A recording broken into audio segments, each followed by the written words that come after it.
commencer le passage de זבחינת הדת קורח, כי קורח היה חכם למדן גדול, יבקר הפגם שלו שרצה להפריד בין למדן וצדיק. Alors maintenant tout le problème qu'il a eu Korach, c'est qu'il voulait faire une séparation entre Lamdan et Tzadik, c'est-à-dire entre celui qui est érudit et celui qui a un comportement qui va avec. Comme s'il y avait un niveau à être érudit en Torah. Donc il a dit tous, c'est des gens qui sont kadosh. Les Chachamim, ils ont dit, tous ils ont entendu au Sinaï, Anochi Hashem Elokecha, c'est-à-dire que lui, il a fait un rapport entre le fait d'être kadosh et le fait de dire qu'ils ont entendu au Har Sinaï de la Torah. C'est-à-dire que pour lui, dans sa conception à Korah, le fait d'avoir la connaissance, ça suffisait. C'est-à-dire que quelqu'un qui avait beaucoup de connaissances, ça suffisait, on pouvait l'appeler Kadosh. Alors que Béhémet, la connaissance, elle n'a pas de rapport du tout avec le comportement de la personne.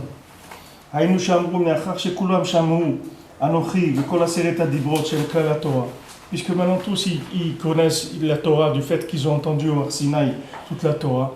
Donc Moshe et Aaron, ils n'ont aucun niveau par rapport au Ham Israël, ils n'ont rien de plus que le Ham Israël. Pourquoi vous allez vous considérer comme des gens qui sont supérieurs par rapport à la communauté du Ham Israël?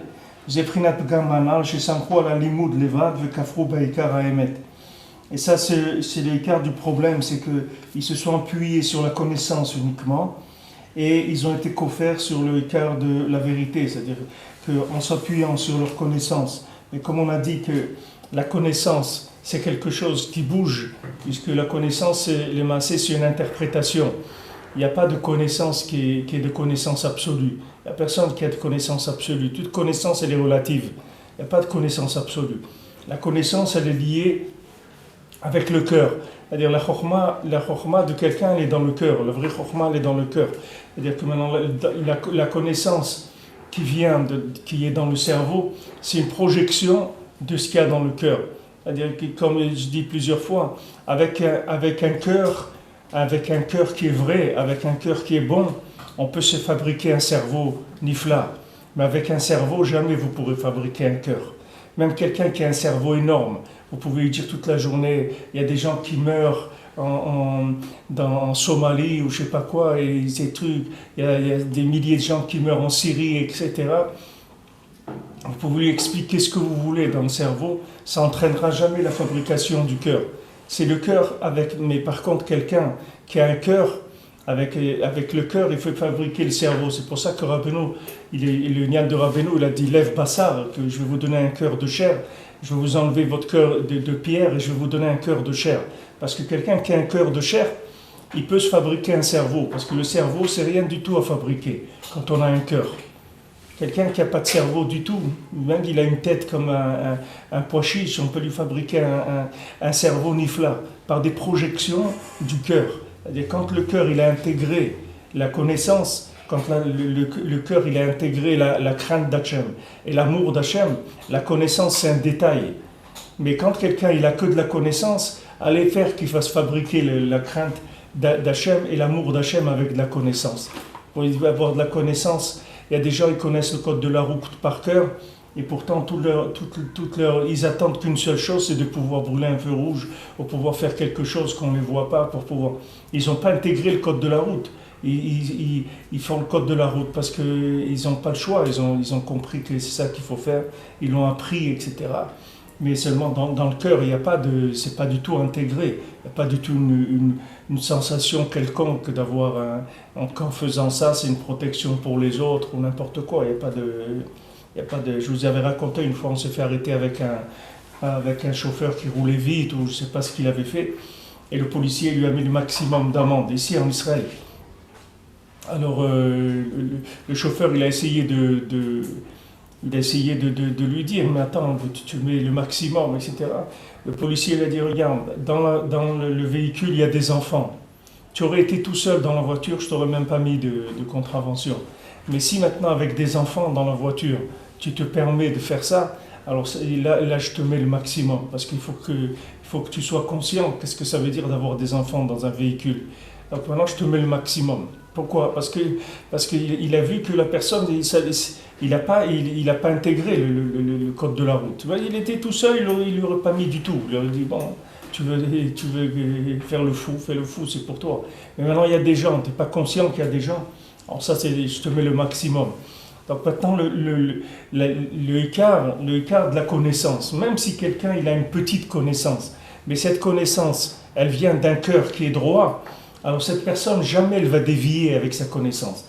Parce que sa connaissance, elle est entièrement tenue par le cœur. C'est-à-dire son cœur, il va ponctuer les lettres comme il le faut. C'est-à-dire que le fait qu'il a un vouloir, que ce vouloir-là, il est pur, il est honnête, ce vouloir-là, il va mettre en place une connaissance qui est vraie.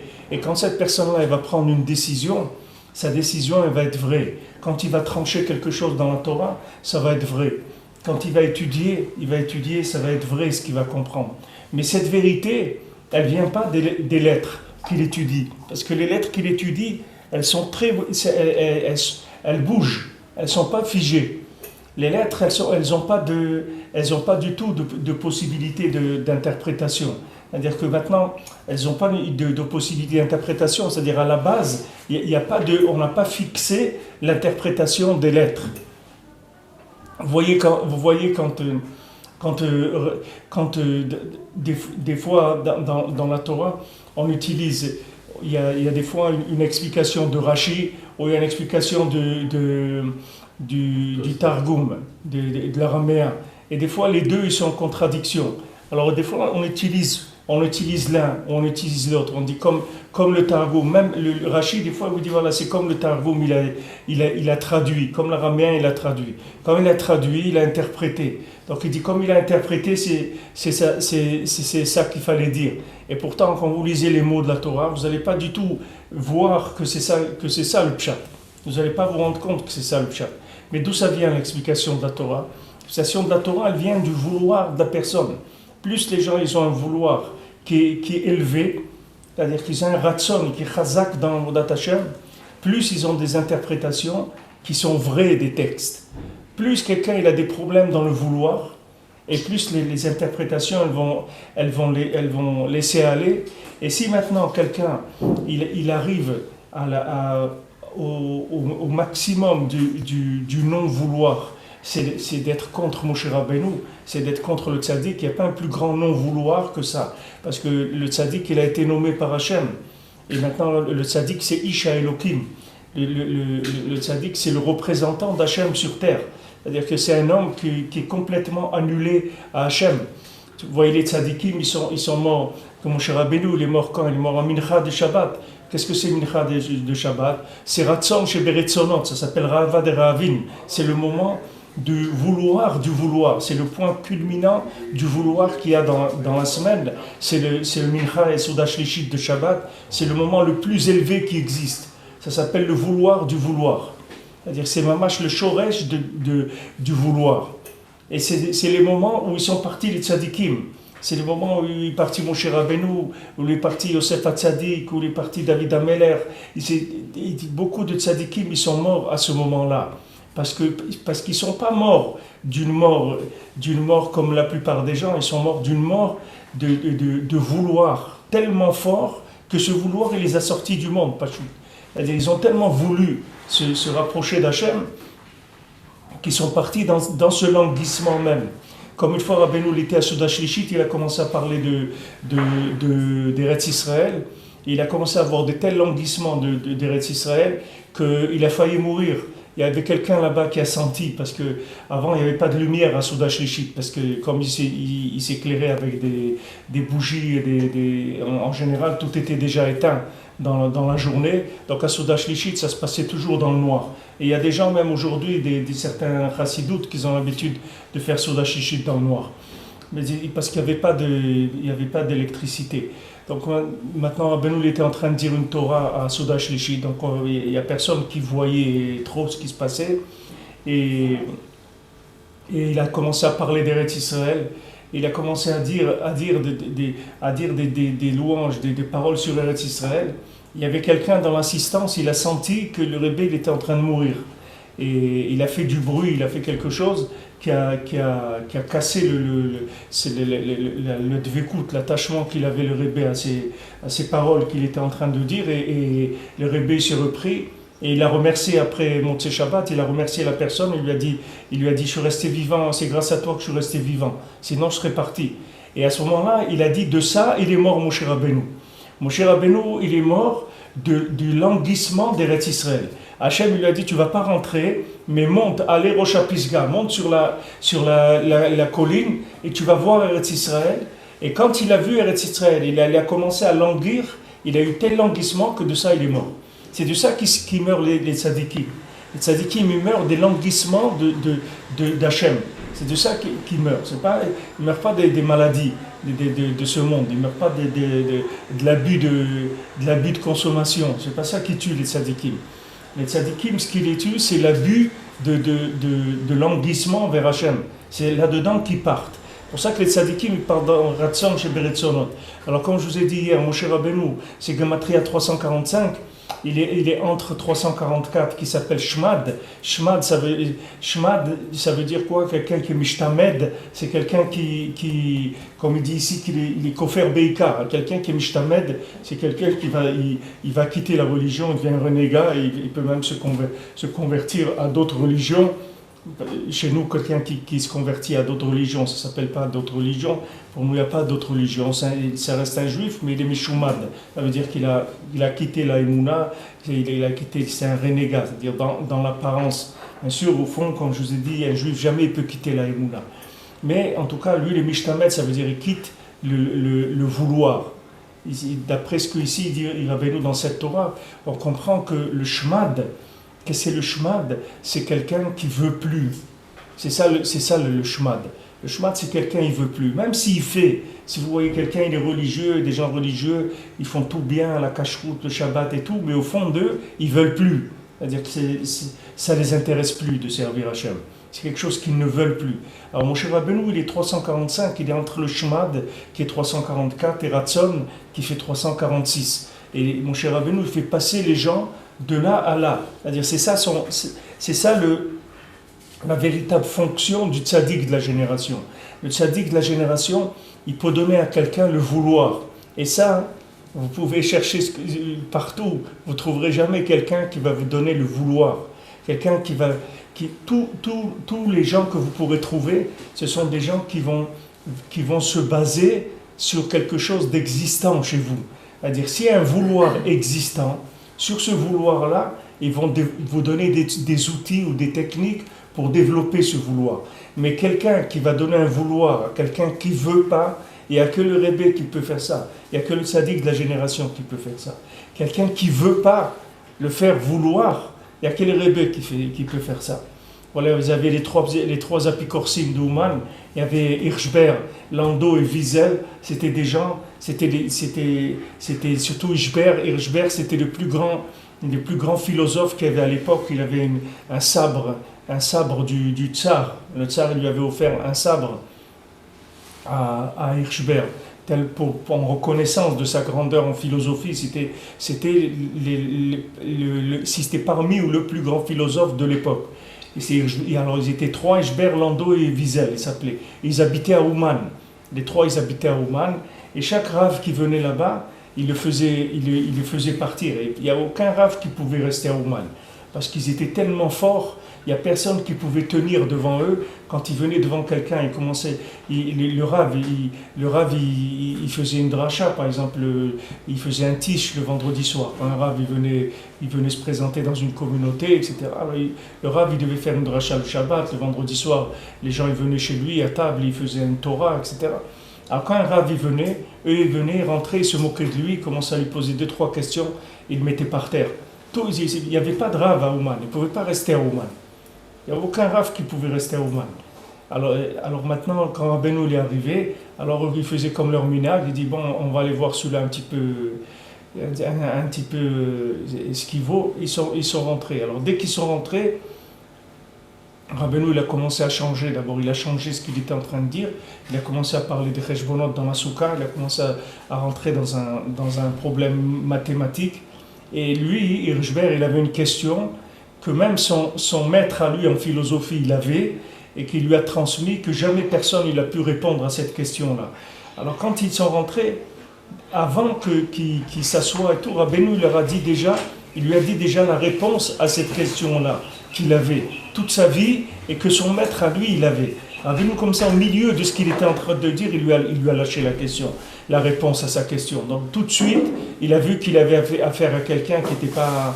Alors tout de suite ils se sont regardés, ils se sont dit celui-là, il y a quelque chose là, celui-là c'est pas comme les autres, il y a quelque chose. Et ils se sont attachés à Rabbeinu de toute leur âme. Ils ont aimé Rabbeinu. Ces gens-là, comment ils sont devenus des Hirei Hashem, des gens. Une fois les Chassidim, ils ont demandé à un des trois, je ne sais pas lequel, mais les Chassidim, ils sont venus, lui ont dit viens faire Kiddush, parce que Rosh Hashanah, la tfila, elle est longue, la tfila, elle dure 9 heures, 10 heures, la tfila de Breslev, de Rosh Hashanah. À l'époque, peut-être qu'elle durait encore plus que ça. Mais déjà, aujourd'hui, elle dure 9-10 heures. À l'époque, peut-être qu'elle durait plus. Alors, avant les Tkiyot, c'est-à-dire les gens, après la Kriyat Torah, ou avant Kriyat Torah, ils vont faire Kiddush, ils reviennent après Kriyat Torah. On fait la tfila, tout jusqu'à la lecture de la Torah. Après la lecture de la Torah, ils font une pause de 20 minutes. Les gens vont faire Kiddush, etc. pour avoir la force de tenir jusqu'à la fin des Tkiyot, de Moussaf, etc. Alors ils lui ont demandé à un, ils lui ont dit viens on va faire viens faire Kiddush avant les. Alors lui il a dit faire Kiddush avant les Tkiyot de Shofar de Rosh Hashanah. Il dit de quoi vous parlez? De quoi vous êtes en train de me parler? D'aller faire Kiddush avant les Tkiyot de Rosh Hashanah, ça n'existe pas une chose comme ça. De quoi vous parlez? Tellement ces gens-là, ils étaient arrivés à une crainte d'Hachem que Rabbeinu leur a donnée. Et alors que c'était des apikorsim gmurim, ils avaient fait le pacte entre eux de jamais prononcer le nom d'Hachem. Et c'était interdit de prononcer le nom d'Hachem. C'était des apikorsim noraïm, mais Rabbeinu les a sortis de ça. Rabbeinu a sorti ces gens-là, et quand Hirschberg il est mort à Londres, il est mort en Angleterre. Alors son fils, son petit-fils, il a écrit à Avnachman Tulchiner, il a dit c'est quoi ce qu'il disait mon père, il répétait le rébé, comme ça, il faisait que répéter ça pendant des heures avant de mourir, il faisait que répéter ça, le rébé. Il a dit sur Hirschberg, si Rabbeinu il serait resté vivant, s'il ne serait pas parti jeune comme il est parti, il aurait fait de nous des tzadikim gumurim. Il aurait fait match de tzadikim gumurim. Maintenant, cette force-là de transformer quelqu'un qui ne veut pas, ou qui veut le contraire, de lui changer son vouloir, et quelqu'un qui a fait tchouva, des gens qui étaient très loin, ils peuvent témoigner sur ça. Ils peuvent vous dire comment le rébé peut changer le vouloir de quelqu'un. Comment quelqu'un il peut vouloir le contraire de ce qu'il faut vouloir, et le rébé va lui changer son vouloir. Ça, c'est la avoda du tzaddik ador. Ça, c'est l'avoda du tzaddik ador. Rabbeinu il a dit une fois à Rabbi Natan, il a dit de ce monde-là, je t'ai sorti déjà. Je suis déjà sorti de ce monde. C'est-à-dire, ça y est, Rabbi Natan, il ne pouvait pas ni le manger, ni l'argent, ni tous les trucs de ce monde, c'est terminé pour lui. Il a dit, je t'ai sorti de ce monde. Ça veut dire qu'il a le koach, le tzaddik, de changer le vouloir de la personne. C'est ça le hikar. C'est ça ce qu'on demande, c'est que quelqu'un il cherche Béhémet, même si les gens ne sont pas conscients. Mais si les gens vous leur expliquez, vous verrez que c'est ça qu'ils cherchent. Ils cherchent à vouloir être autre chose que ce qu'ils sont. Et ils ne savent pas que ce qu'ils sont, c'est le résultat de leur vouloir. C'est parce qu'ils veulent être comme ça qu'ils sont comme ça. Ils ont un problème au niveau du vouloir. Si vous arrivez à leur changer leur vouloir, tout va changer chez eux. Mais pour changer le vouloir, il faut Moshe Rabbeinu. Il n'y a que le tzaddik qui change de vouloir. Comme vous disiez hier, le problème c'est qu'on ne sait pas ce qu'on veut en vérité. On ne sait pas pourquoi et on est là. On n'a pas fait un choix. Le choix, il n'est pas clair. Si la personne elle arrive à avoir un choix clair, alors sa vie, tout va se mettre en place par rapport à son choix. Si quelqu'un il habite en Chutz Laaretz, tant quelqu'un il veut pas monter en Eretz Israël, alors il a un problème. Il a un problème parce que quelqu'un il doit vouloir, même si quelqu'un il peut pas monter en Eretz Israël pour l'instant parce que son vouloir il n'est pas assez fort, mais il doit développer un vouloir tous les jours, sinon c'est pas possible. Jamais il peut arriver en Eretz Israël s'il n'y a pas de vouloir. Puisqu'Eretz Israël, c'est une terre de Emouna. Et la Emouna, elle vient, c'est elle qui donne le vouloir. C'est-à-dire que le vouloir et la Emouna, c'est lié. Il n'y a pas quelqu'un qui peut avoir la Emouna s'il n'a pas de vouloir. Il ne peut pas avoir le vouloir s'il n'a pas la Emouna. Alors maintenant, quelqu'un, avec le Ratson, avec le vouloir, il peut arriver en Eretz Israël. Mais si quelqu'un ne veut pas monter en Eretz Israël, si quelqu'un vous dit non, moi ma vie c'est là, ma vie elle est à cet endroit, elle est en France, ou ma vie elle est au Canada, ou ma vie elle est en Angleterre, ma vie elle est là, ça veut dire qu'il a un problème, il a un problème grave dans le vouloir. Ça veut dire qu'il fait partie de Chutz, des gens de l'extérieur, il n'est pas à l'intérieur du tout.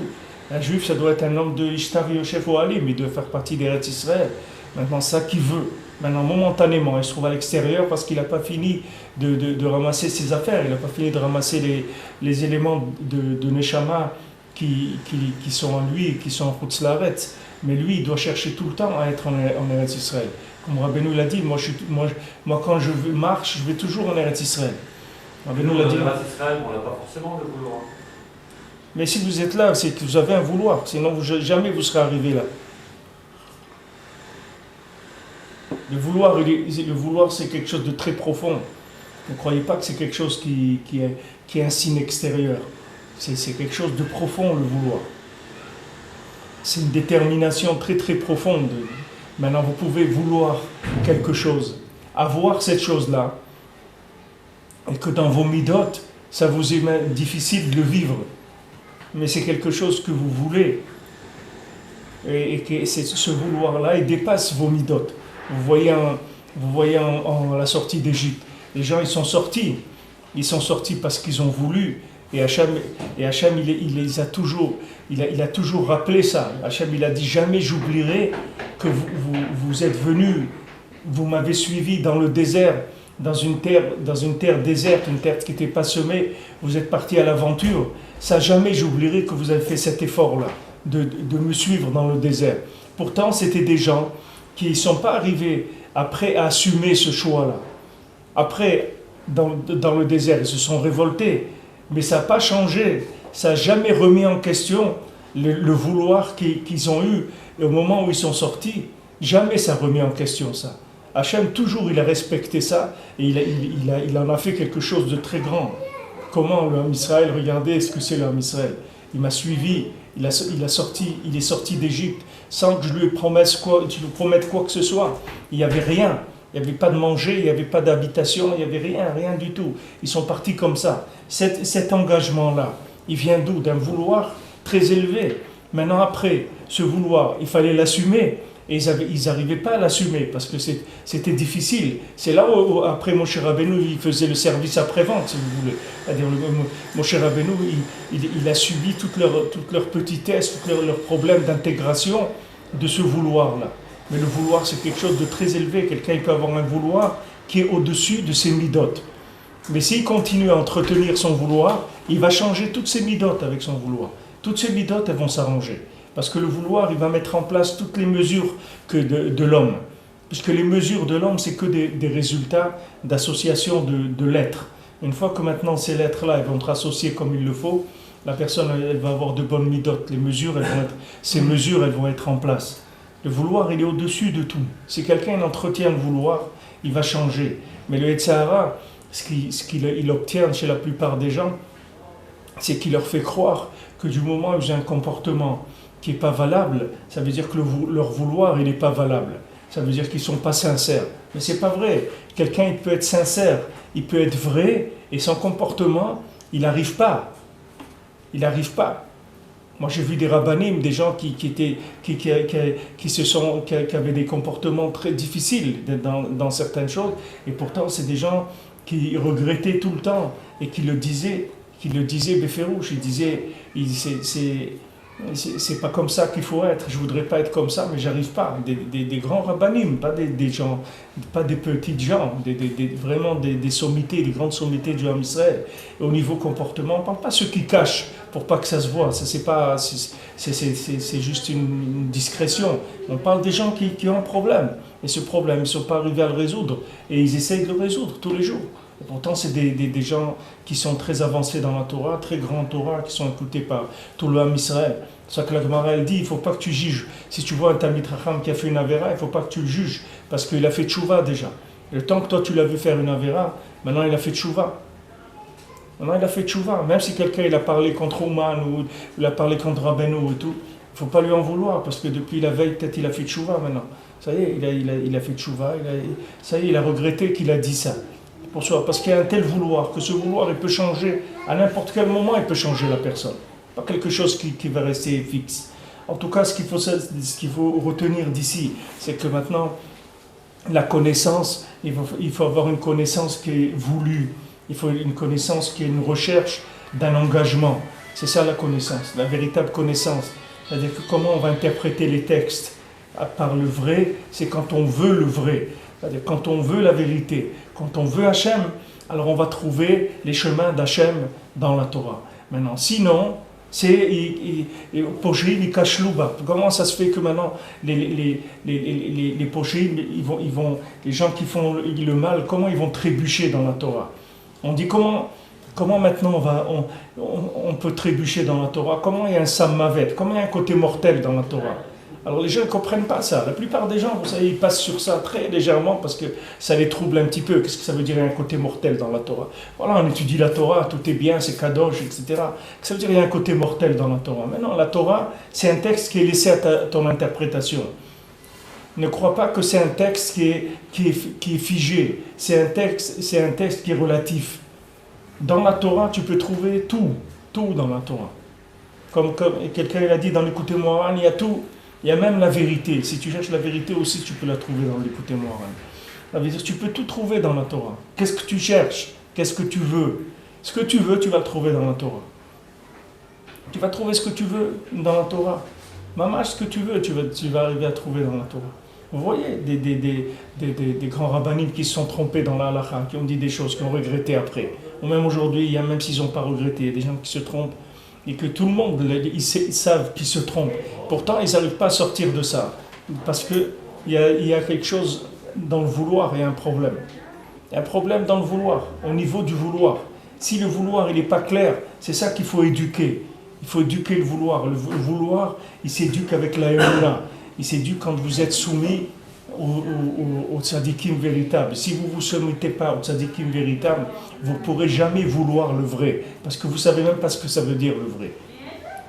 Comment vous allez découvrir le vrai? Avec votre cerveau, mais votre cerveau c'est le résultat d'un empoisonnement du comportement. C'est ça votre cerveau. Votre cerveau c'est une antenne qui capte ce que le cœur il a envie de capter. Le cœur lui dit chips, ketchup, bière, whisky, truc, argent, tac, tac, et le cerveau il capte, il cherche l'adresse et tout. Comme le GPS, vous lui dites, qu'est-ce que vous cherchez à côté de chez vous? Un restaurant, un truc, un thé, ah voilà, lui il va vous donner les adresses. Maintenant le cerveau c'est la même chose qu'il fait.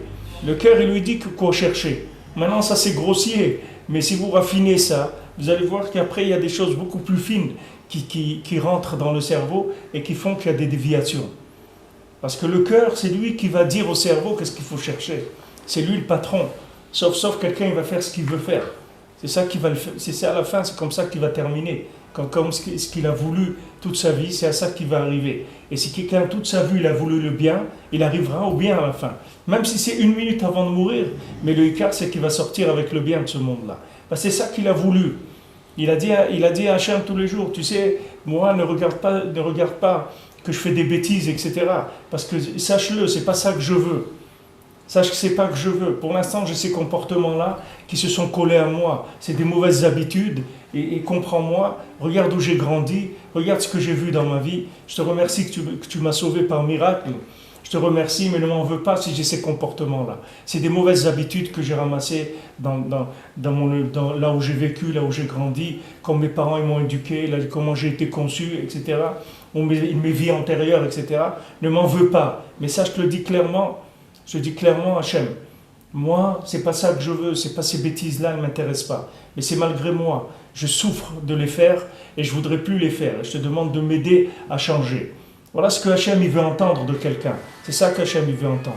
Si quelqu'un il a un champ, c'est écrit comme ça dans la Gemara, elle dit, si quelqu'un il a un champ quelque part, il y a quelqu'un qui est venu s'installer sur son champ. S'il le laisse là-bas quelques années, la personne elle va avoir une chazaka sur son champ, c'est-à-dire elle va dire mais moi je suis installé d'ici, ça fait 10 ans que j'ai construit ma maison ici, qu'est-ce qu'il raconte que ce terrain il lui appartient? C'est pas vrai. La personne elle s'est mise sur place, sur le terrain, elle a une chazaka, elle a une mainmise maintenant sur l'endroit. Maintenant qu'est-ce qu'il doit faire lui? S'il se trouve dans un autre pays, quelqu'un il a un terrain en Angleterre et il habite en Israël, il ne peut pas aller là-bas. Alors il prend des témoins, il vient au Beddin, il dit voilà, moi j'ai un terrain à telle adresse en Angleterre, etc. Et j'ai appris qu'il y a quelqu'un qui s'est mis dessus, il a commencé à construire une maison. Alors je fais une mecha'a, c'est-à-dire je dis voilà, que moi je ne suis pas d'accord, c'est mon terrain, voilà les papiers, le terrain il est à moi, et je ne suis pas d'accord. Et ce qu'il est en train de faire, c'est contre mon gré. Et à ce moment-là, même si l'autre il reste 30 ans dessus le terrain, il ne peut pas avoir de chazaka dessus. Parce que l'autre il a fait une mecha'a, c'est-à-dire il est venu et il a dit cette chose-là, je ne suis pas d'accord. Alors ça, c'est la même chose. Les Chassidim disent ça, c'est la même chose pour le Yitzhara. Si quelqu'un, chaque fois qu'il tombe, il dit Hachem, moi, tu vois cette chose-là que j'ai faite, j'ai fait une bêtise, mais moi je ne suis pas d'accord avec ça. C'est pas moi ça. Ça, c'est un comportement que j'ai attrapé, etc., une mauvaise habitude. Mais moi, c'est pas ça que je veux. Moi, je veux pas être comme ça. Si quelqu'un il fait comme ça, il fait ça à chaque fois, jamais le Yitzhara il peut avoir la chazaka sur lui. Jamais le Yitzhara il peut l'attraper. Il ne pourra jamais l'attraper. Parce que toujours, il va revenir dans le vouloir, il va remettre les compteurs à zéro tout le temps. Jusqu'à un jour qu'il ne va plus vouloir ça. Comme on dit dans la tfila, Oave Hashem, Sin Ura, les gens qui aiment Hashem, ils détestent le mal. Ça les dégoûte le mal, ils ont de la haine pour le mal. Les gens qui aiment Hashem. Et l'amour d'Hachem, il vient de où? On a vu, l'amour d'Hachem, il vient d'où? Il vient de la Emouna. On a vu que le point de départ, c'est l'alliance. L'alliance, elle donne la Emouna, et la Emouna, elle donne le vouloir. Et le vouloir, c'est le résultat de l'amour d'Hachem. On a dit que le chesed d'Hachem qui se révèle par la Emouna, et il y a l'amour d'Hachem. Et quand il y a l'amour d'Hachem, il y a la haine du mal. La personne, elle déteste tout ce qui est mal, elle le déteste. Elle n'aime pas. Elle n'aime pas ce qui est mal, elle ne supporte pas. Alors maintenant, d'où ça vient que quelqu'un il aime encore des choses qui sont contre la volonté d'Hachem? C'est parce qu'il a un problème dans l'alliance, il a un problème dans la Emouna, il a un problème de vouloir. Son vouloir, il n'est pas clair. C'est ça qu'il faut éclaircir. Il faut dire, voilà Hachem, moi je veux ça et ça et ça. Ça, je te le dis clairement. Maintenant, j'ai ma tête sur les épaules, j'ai la tête claire, voilà, je te le dis. Maintenant, une fois que je suis parti, que j'ai démarré dans ma journée et tout, je peux me laisser embobiner et tout, mais je t'annonce, comme on dit, la couleur, voilà moi ce que je veux. Et le soir, la même chose, il faut répéter encore ses vouloirs pour que ça soit clair. Avant que la neshama, elle monte, il faut que ça soit clair, ce que la personne, elle veut, il faut qu'elle le dise clairement à Kadosh Baruch Hu. Voilà ce que je veux. Et même si quelqu'un il fait des actes, il ne faut pas croire que les actes, ça suffit.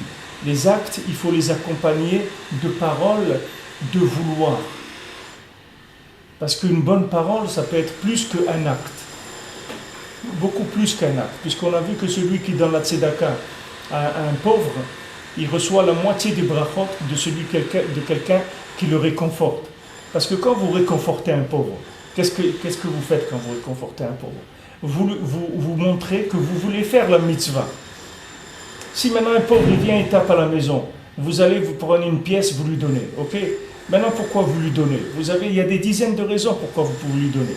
D'abord parce que vous êtes gêné de refuser, vous ne voulez pas refuser, vous avez honte, il y a beaucoup de raisons pour lesquelles vous allez lui donner une pièce. Mais si maintenant vous lui dites, mais viens, rentre à la maison, tu veux boire quelque chose, ah, il fait froid dehors, comment tu fais? Tu passes des heures comme ça dehors, mais c'est terrible et tout, comment tu essaies de le réconforter. Quand tu essaies de le réconforter, ça veut dire qu'il y a du vouloir dans la mitzvah. Sinon, tu ne vas pas réconforter la personne. Tu ne vas pas commencer à le réconforter, tu vas te débarrasser. Oui. Tu vas lui dire, voilà, allez, prends ta pièce et dégage et que je ne te vois plus. Tu n'as pas envie de lui donner. Ce n'est pas avec du vouloir, mais quand tu le réconfortes, tu prends le double des brachot. Quand tu lui donnes et tu le réconfortes, tu prends le double des brachot que si tu lui donnes. Pourquoi c'est tellement important? Parce que quand tu le réconfortes, ça veut dire que tu voulais faire la mitzvah. Quand tu veux faire la mitzvah, elle a 2 fois plus de valeur que l'action elle-même. L'action elle-même, elle n'a pas de shlemut. On a vu que la shlemut de la mitzvah, c'est la emuna. On a vu que tout est chasser dans le monde. Il manque quoi? La emuna. Et la emuna, elle va se traduire par le ratson. C'est le ratson qui va combler la chose. Un bon vouloir avec une action qui est pas parfaite, c'est extraordinaire. C'est beaucoup mieux qu'une action parfaite sans vouloir. Il y a des actions qui sont parfaites. Elles sont comme on dit, l'opération a réussi. Le patient il est mort, mais l'opération elle a réussi. On dit, il y a des actions, elles sont parfaites, mais elle est morte, c'est-à-dire l'action. C'est une action qui est faite soit par crainte sociale, soit par pression, par n'importe quoi. Mais une action qui est faite avec du vouloir, c'est les quantités de vouloir que vous avez mis dedans, c'est ça qui va changer toute la valeur, c'est ça qui va valoriser l'action. C'est pour ça que l'action elle doit toujours être accompagnée avec la parole. La parole, c'est l'expression du vouloir. Quand maintenant on met des paroles, ça veut dire qu'on veut. Quand quelqu'un il vient prier, s'il ouvre sa bouche, il dit les mots à voix haute, ça veut dire qu'il y a un kécher avec le Kadosh Baruch Hu. Maintenant, s'il fait cette fille-là, qu'on n'entend aucun son, ça veut dire qu'il n'y a pas de kécher. Si vous parlez avec quelqu'un maintenant, vous n'allez pas lui parler sans sortir un son de la bouche. C'est pas un dialogue de sourd-muet. On ouvre la bouche, on dit les mots. Si quelqu'un il prie sans dire les mots, ça veut dire qu'il n'y a pas de ratson. Le ratson il est faible. Quand on dit poter tzadikha masbiah lecholcha et ratson, on dit qu'Hachem il donne à chacun du ratson, du vouloir. C'est ça qu'on demande. Parce que si on veut, tout est possible. Il n'y a aucun problème. Avec le vouloir, on peut arriver à tout. Les gens ils disent la volonté, mais ce n'est pas la volonté le vouloir. Ça n'a rien à voir avec la volonté. La volonté, quelqu'un il peut avoir de la volonté et il peut ne pas avoir de vouloir. Il peut avoir une volonté qui a été dictée par le cerveau, pas par le vouloir. Le vouloir, il peut donner la volonté, mais la volonté ne se traduit pas automatiquement que du vouloir. Quelqu'un peut avoir la volonté de faire quelque chose et cette volonté, elle lui est venue par quelque chose de négatif. C'est quelque chose de négatif qui alimente la volonté. C'est pas toujours, la volonté, elle n'est pas alimentée par quelque chose de positif automatiquement. Mais le vouloir, le vouloir du bien, c'est le moteur du bien. C'est le vouloir du bien. Alors ce qu'il dit ici que Korach maintenant, le fait qu'il s'est mis en machloket avec Moshe, qu'est-ce qu'il a fait? Il s'est mis en machloket, il s'est mis en dispute avec le vouloir, avec le dépositaire exclusif du vouloir. Il s'est mis en dispute avec lui. Donc maintenant, dès qu'il a fait ça, il a perdu le vouloir. Quand il a perdu le vouloir, il a interprété la Torah à l'envers, tout de suite. Il est devenu, c'est écrit, la Gemara a dit que Korach c'était un apikoros. Korach c'était un apikoros. Elisha ben Abouya c'est un apikoros. Ben Zoma, il est devenu fou. Ben Azai, il est mort. Tous ces tzadikim là, ces très grands tzadikim. Comment ils sont arrivés à ça? Parce qu'à un moment, il y a eu un problème de vouloir. Ce problème de vouloir, il a changé l'interprétation des textes de la Torah. Il a donné le contraire. Alors qu'il y a des tzadikim qui changent les textes de la Torah Mamach. Ils vous les changent, ils vous disent c'est plus comme ça qu'il faut faire. Et c'est vrai ce qu'ils vous disent. Quand les Chachamim ils ont dit maintenant il faut écrire la Torah orale, et la sot l'Hachem et firu Torah techa. Il y a un moment maintenant pour Hachem, il faut faire le contraire de la Torah. Ils ont dit maintenant la Torah écrite, la Torah orale, on va l'écrire. Alors que c'est interdit, mina Torah, d'écrire la Torah orale. La Torah orale, c'est assourd de l'écrire. Parce que la Torah orale, elle est vivante, elle suit un mouvement. Si vous l'écrivez, elle va se devenir raide, les gens ils vont se tromper. La Torah orale, elle est faite pour être véhiculée, elle n'est pas faite pour être écrite comme quelque chose de... Et pourtant, les Chachamim, ils ont changé, ils ont dit, il faut écrire la Torah orale. Comment ils ont eu ça? Parce que c'était le vouloir du moment. Et pourtant, c'était vrai. Et ils ont dit le contraire de la Torah, c'était vrai. Parce que c'est l'interprétation du texte à un moment qui change complètement l'expression. Selon le contexte, le texte il va changer. Exactement.